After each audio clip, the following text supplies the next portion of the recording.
Peace and blessings, everybody, and good morning. Happy Monday, and welcome to another live here with me, Asiya Nasir, your favorite nonprofit strategist, founder of Utopian Enterprise Business Solutions, and author of my book that you see here, Nonprofit Doesn't Mean No Profit, where you can find on Amazon.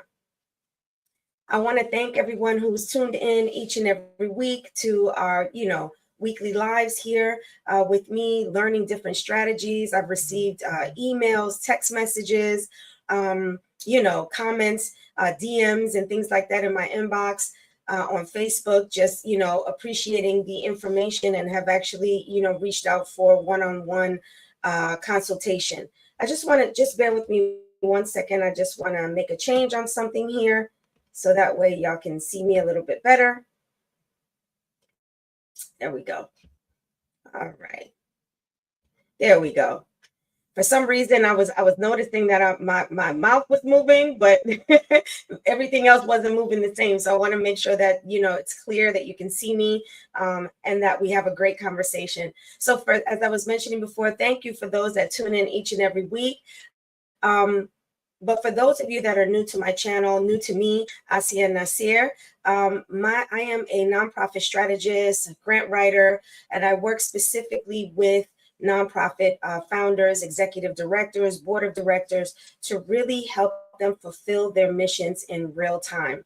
And so this is what I do with my consulting firm every other week. I discuss leadership conversations and content specific to nonprofit organizations. So whether you are thinking about starting a nonprofit organization, if you're, in the beginning stages and you're like, all right, I'm here, but I'm not quite sure how, where to go or how to start and do things. Or even if you're already, in the middle of running your nonprofit organization and you're needing some assistance, or you're at a crossroad and you're considering whether you should continue doing this, these live contents have been very, very helpful to those that tune in.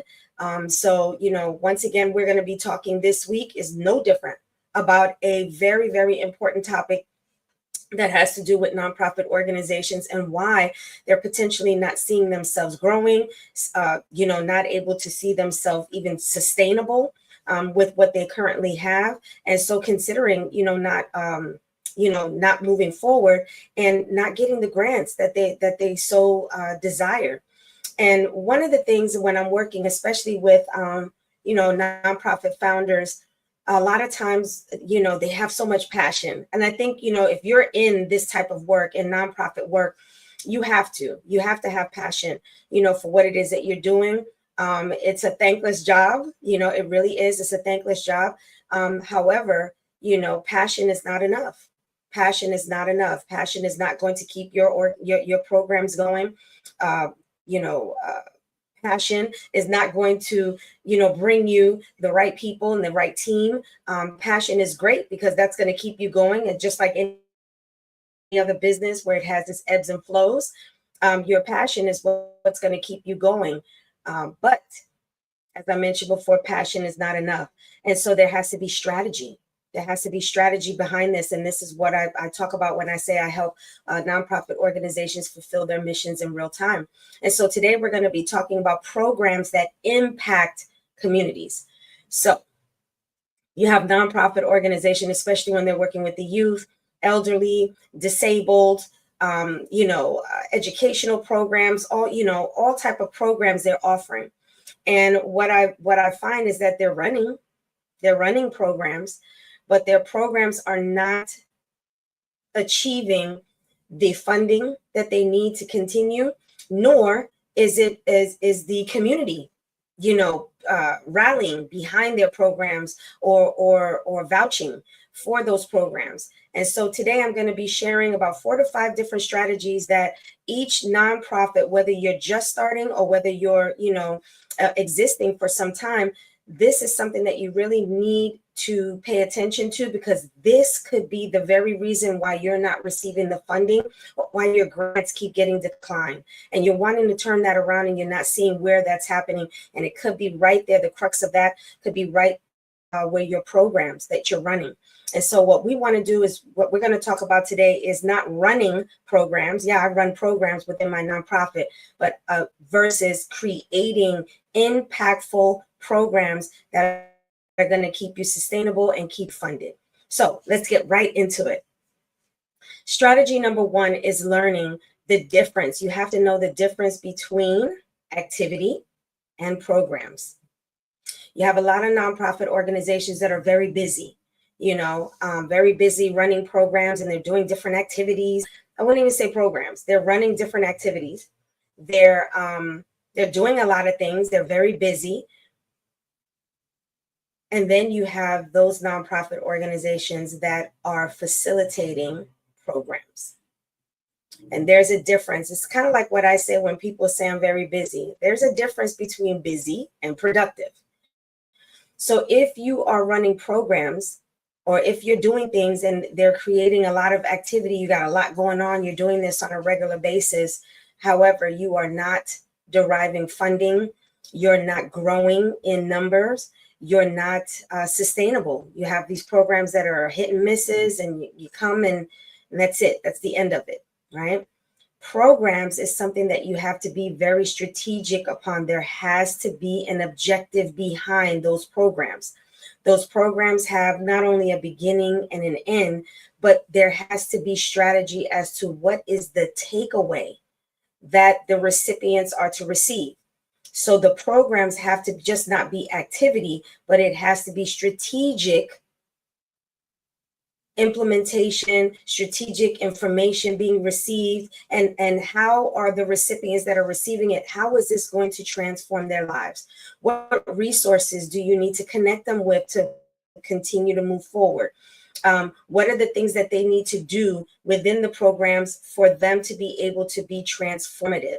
That is what the program is. So it's not just putting on a workshop. It's not just, providing information, but it is also the follow-up. Your program should have follow-up.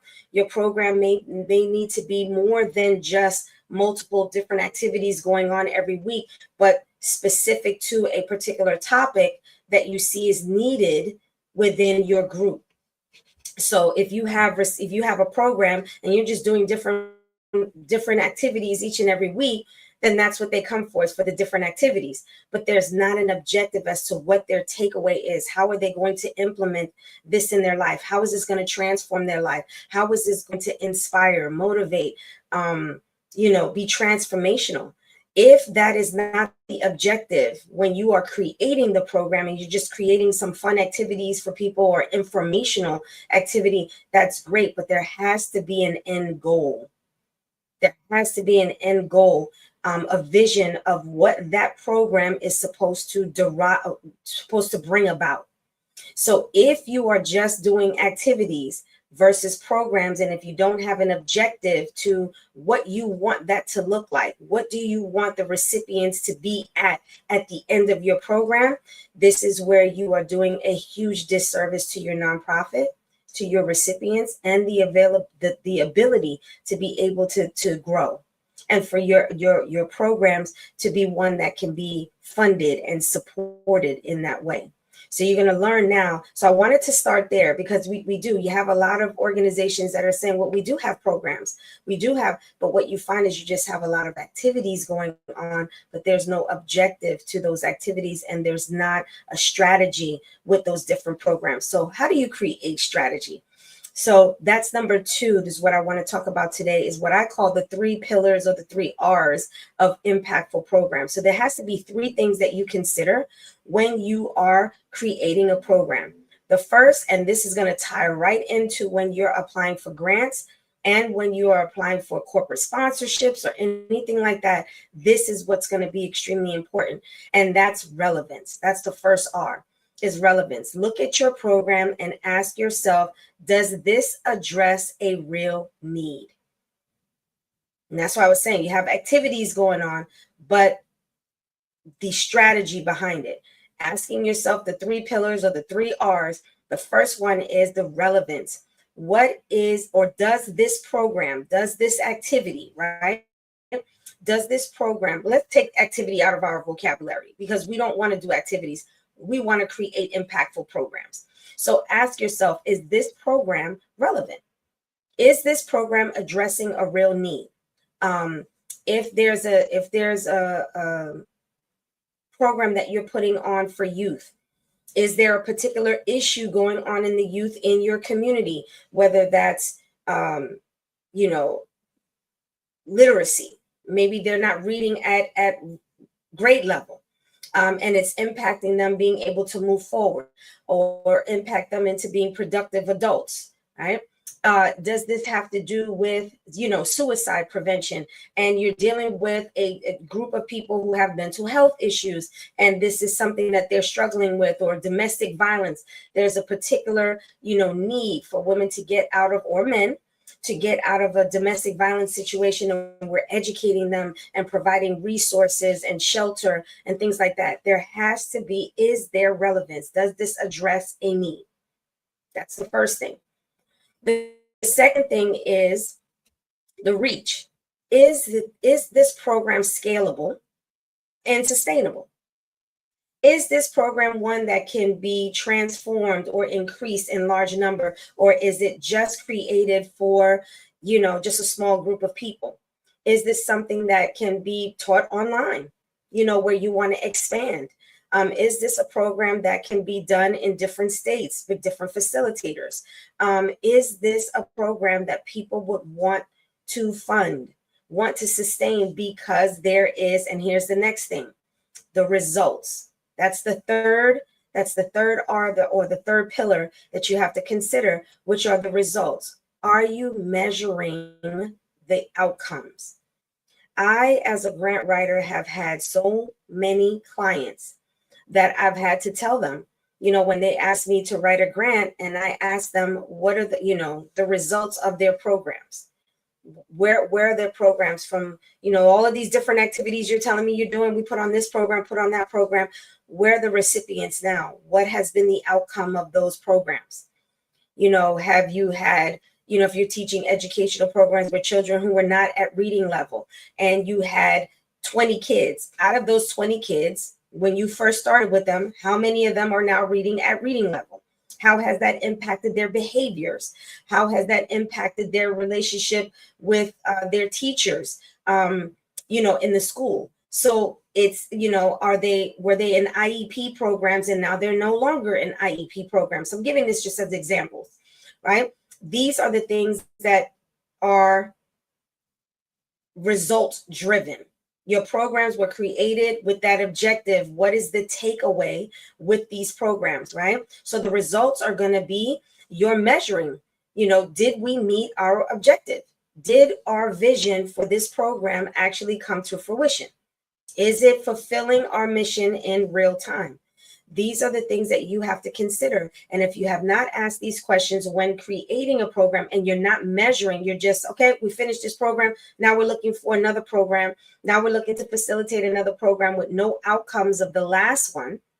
Then this is where, when you're applying for grants, these are the two main questions these are the three main questions they ask. They ask you, what is the need? What is the issue, that you're trying to address with this program? If you don't have any data, if you don't have any statistics, you don't show that this is an issue, but for the fact for your program, this program is going to bring about change. This program is going to bring about transformation.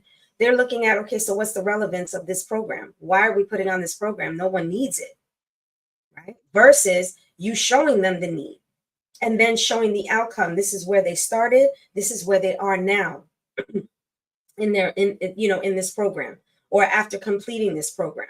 If you're offering vocational programs, are the recipients actually becoming employed? How many of those that have participated in your vocational programs, how many of them are employed now? That's the outcomes. That is the outcomes that grant funders, corporate sponsors want to hear.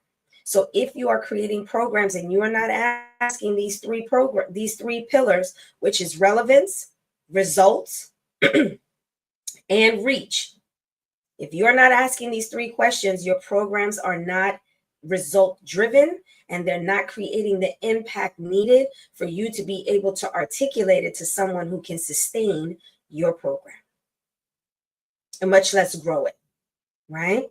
So that's something that you need to consider. So the other strategy that I want you to consider is, when you don't have these strategies that we just mentioned, or when you do have the strategies that we just mentioned, it drives funding. This is where your funding comes from. This is exactly where your fundings come from.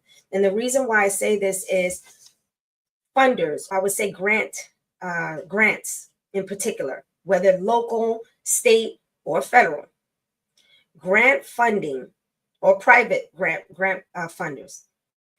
Funders want to invest in a proven impact. And the operative word in this is proven. A lot of nonprofit organizations feel like their programs are great. These are some great, this is some great stuff that we're doing, and we're going to get funded for it. This is why a lot of nonprofit organizations in its beginning stages struggle with getting grants. And that's because you do not have the results yet to prove that the activities that you're doing in these programs, or the program, the objectives that you have, actually is going to bring about the results that you're looking for, those measurable outcomes. You don't have that data yet because you're just starting, right?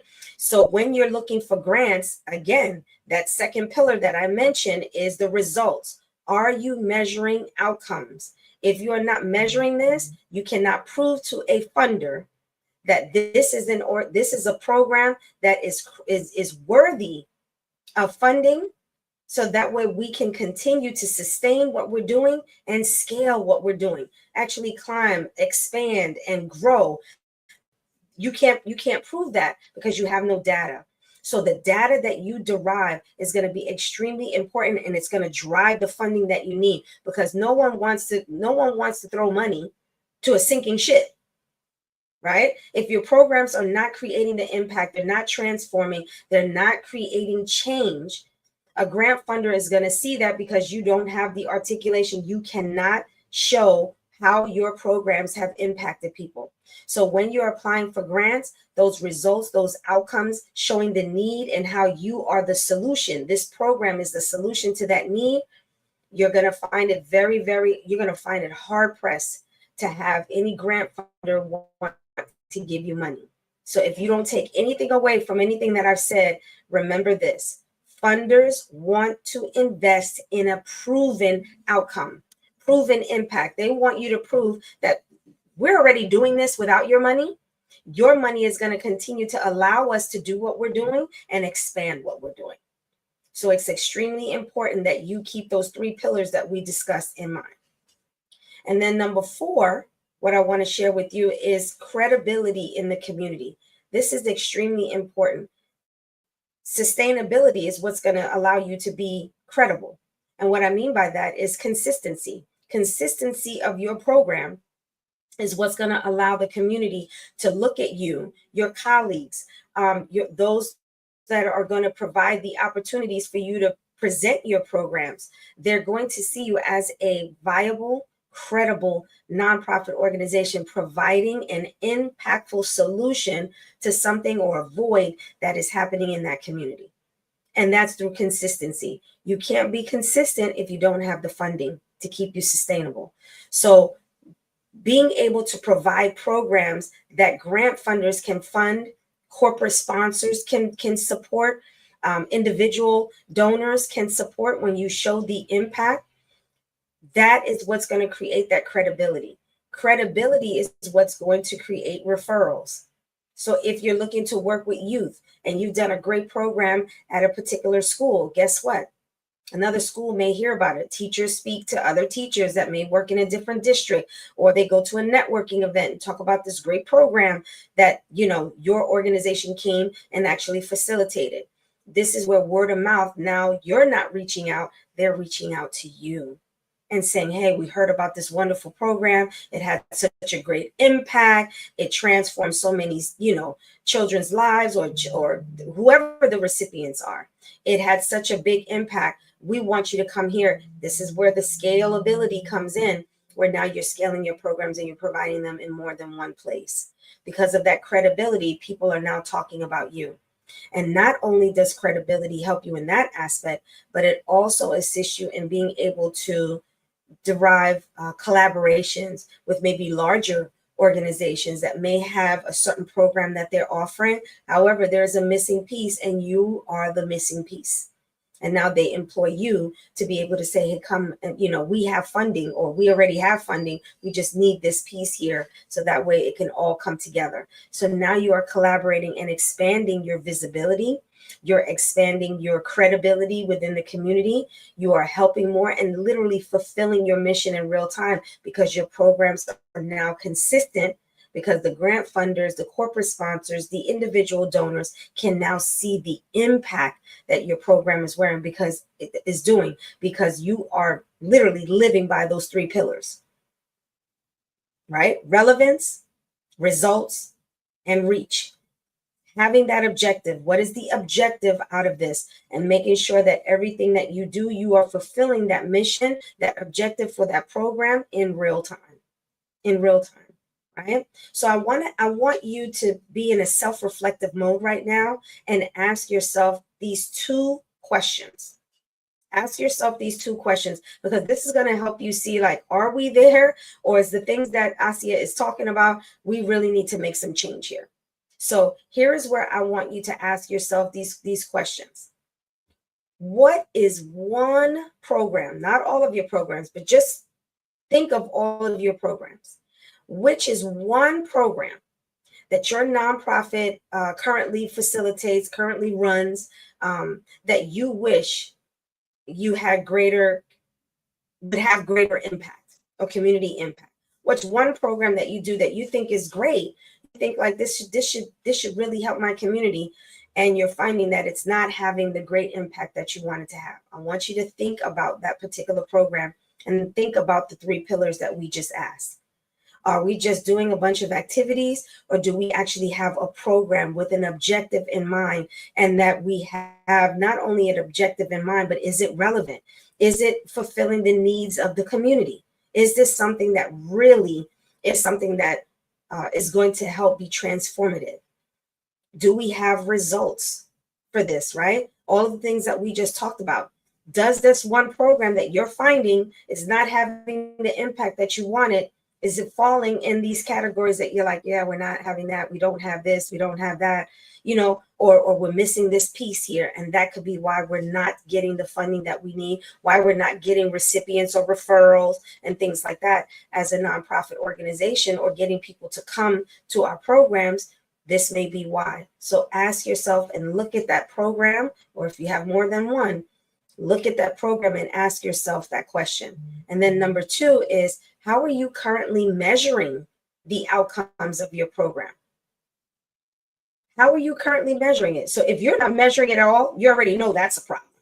But if you are feeling like you're measuring it, how are you currently measuring your programs?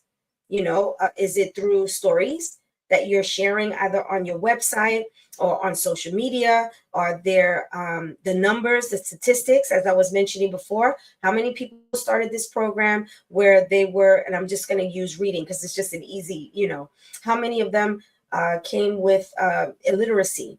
And now after, participating in your program, they're reading at grade level. If you have at-risk teens that you're working with and they have behavioral issues, now that they have, gone through your program, what are their behavioral, situation at school? How are they behaving at home? Are they getting into fights? Has that diminished? Have their grades picked up? These are measurable outcomes. And you can say 80% of the people, that participate in my program are now here. This issue that I mentioned was a need in the community. Now, this is not an issue for these particular individuals who have participated in our program, right? So how are you measuring it? Through stories, numbers, statistics, data, Do you have that? Are there testimonials from the individuals that have actually participated in your program saying this particular program impacted me? It changed my life. It changed my family's life. Whatever it is, what is the data? How are you doing that? Are you keeping in communication? Do you have follow-ups? Do you have surveys? Different things that can help you actually collect the data that you need so you can measure, did this program fulfill the objective that we initially had for it? And if you can say yes, then great. If you can say, well, we did good here, but we're missing here, now you can tweak your programs to make it where it is actually fulfilling the objective that you had, and you are fulfilling the need that your recipients have, because you're making the necessary changes and adjustments to make sure that these programs are scalable, sustainable, and more importantly, impactful. So that is what I wanted to share with you today. These are some great things to consider for your programs. This is going to help change the game for you and being able to get grants and wondering why, you have these programs that you're running and yet you can't get funding for it. It could be because of the 3 pillars and the 3 R's that we just mentioned. And really, having to do some self-reflection as to where you are as a nonprofit organization as it relates to your programs. And if you're finding that you need to make some changes, take immediate action to make changes. If you have to get a program director, if you have to employ, some volunteers who have experience in program development, or if you want to, hire someone like myself. As I mentioned before, I'm a nonprofit strategist, and one of the services that I offer here at Utopian Enterprise is just that, program development, which includes, all of the three R's and 3 P's that we just mentioned, in order for your programs to be something that you can actually measure the results, see the impact that you're making, and be able to articulate that information to potential funders and donors that can help scale your program and keep it sustainable. So if you want to get a hold of me, you can contact me, and I'm going to put my email in the comment section here.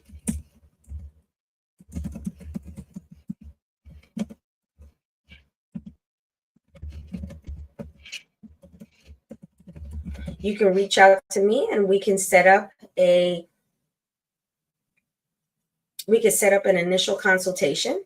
And with that initial consultation, I can, determine where you are, where you're lacking, and then we can actually create a program or tweak an existing program to make it impactful. So again, if you found benefit in the information that you learned today, please like it. Please go and follow me on my various social media pages, Facebook under Utopian Enterprise Business Solutions, and like our video. If you're on LinkedIn, like this video. And if you're on our YouTube channel, like our video. And if you have not subscribed to our YouTube channel, make sure you do that at Asia Nasir 2014. Make sure that you actually, subscribe and hit the notification bell so you don't miss a single topic. And if you're on Instagram under Utopian Enterprise, go ahead and follow us so that way you can see me every other Monday talking about leadership content specific to nonprofit. And if you know someone, caring and sharing, if you know someone who can benefit from this information, please tag them and let them know, let them see this video so that way they can also, build on their programs in the communities that they're looking to serve. So until our next live, I'll see you then. Be impactful, be transformative, and be intentional. See you soon.